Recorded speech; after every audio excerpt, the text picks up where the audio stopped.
Star Academy, 50 Inside, The Voice, Energy Music Awards, la chanson secrète.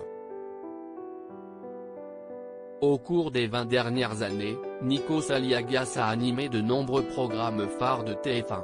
Afin de rendre hommage à celui qui est devenu un visage incontournable du petit écran, TMC diffusera le documentaire Nikos en vrai, à l'ombre des lumières, le mercredi 9 février 2022.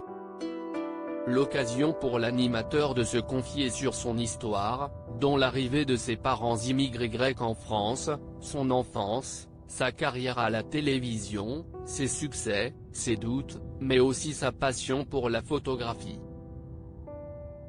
Ami des stars, Nikos Aliagas verra Jennifer, Patrick Fiori, Zazie, Florent Pagny, Jean-Paul Gaultier, Arthur, Christine Bravo, Jean-Paul Rouve, Thomas Soto, Stéphane Bern, Soprano, Mika, mais aussi Marc Lavoine raconter leur Nikos. Dans un entretien accordé à Télévision Mag, Nikos Aliagas a accepté d'évoquer ce documentaire. Je me suis demandé en quoi cela intéresserait les gens, qui me voient déjà suffisamment à la télé. Et puis, je me suis dit, c'était peut-être une bonne idée de faire un bilan et de célébrer mes 20 ans sur TF1 où je suis arrivé par hasard pour Star Academy. Ce film montre surtout mon parcours, tout le chemin, davantage que ma petite personne, a-t-il dévoilé. Assurant que son père n'était pas rassuré par ce métier, l'animateur a confié, ce n'est pas dans le film, mais il y a eu un moment, quand j'avais environ 35 ans, où l'on enregistrait en Grèce une émission sur moi, l'enfant du pays, et je vois débarquer, surprise, mon père.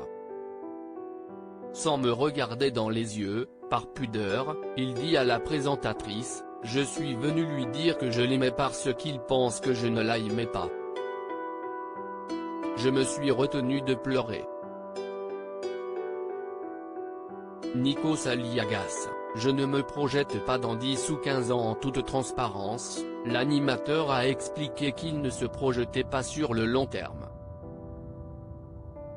Il a confié en effet, une fois que tu as compris comment tout cela ça fonctionne dans ce métier, la seule question que tu dois te poser, si et si ça devait s'arrêter maintenant, est-ce que j'assume ce que j'ai fait la veille?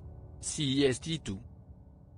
Et je ne me projette pas dans 10 ou 15 ans, je me dis que de toute façon, il ne restera rien, peut-être juste une image d'archive.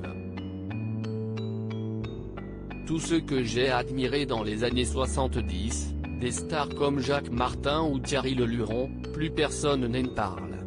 Et ce sera pareil un jour pour moi et pour tous les animateurs de ma génération. Tout passe. Loading widget.